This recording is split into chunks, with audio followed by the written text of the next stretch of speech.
Now, we showed a little clip of you with your love interest on the show, and I know you were saying that a couple years ago, perhaps if they had tried to do that on daytime television, some eyebrows would have been raised. Yeah, I think it was real courageous on NBC's part to take a chance and put those two characters together and, you know, give them enough weight to let them fail if they were gonna. And why do you say it was courageous? Well, it hadn't been done, and there's certainly got to be taken into consideration that there's a lingering resentment toward people of different backgrounds being together in such intimate circumstances, and it took a little nerve on their part. Do you feel that in the material you get every day, the scripts you get every day, that they write differently for you as opposed to a white actor or an actress, and that you have to go in and say, now, I don't talk like that, or my character isn't exactly like that, Stephanie? Well, I remember earlier when I joined the show, I did have a problem such as that, where one of the street guys, Jess, was the character, and he came in and he spoke with kind of a slang lingo. And all of a sudden, the script started changing, and I had to start talking slang like he did. And, you know, and I could not relate.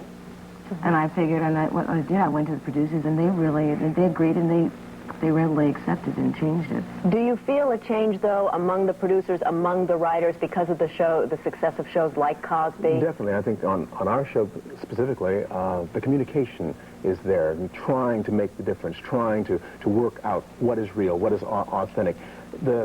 The idea that blacks, for instance, now range from Lena Horne to Hattie McDaniels in hue. Hue used to be a big problem. If you were light, if you're dark, right. If you talk like, hey, what's happening, brother? I understand. I know what you're doing. And that was what, you know, the suburbs said, this is the black person. You know, Sidney Poitier, it is the black person, the definitive one.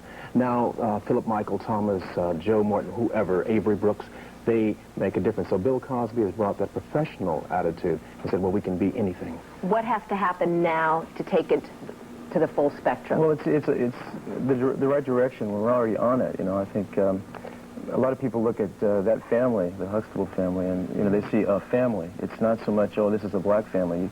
You can really hear it with people that a few years ago would have made that distinction. Oh, well, that's a black family. Now it's like they're talking about people. I think that's. But do you feel that when you go out on a reading, for example, to get a different part, that you only can be considered for the Hispanic parts? Usually, but that has changed too in the last 3 or 4 years. Even before I started Santa Barbara, I started getting parts that were just written for people.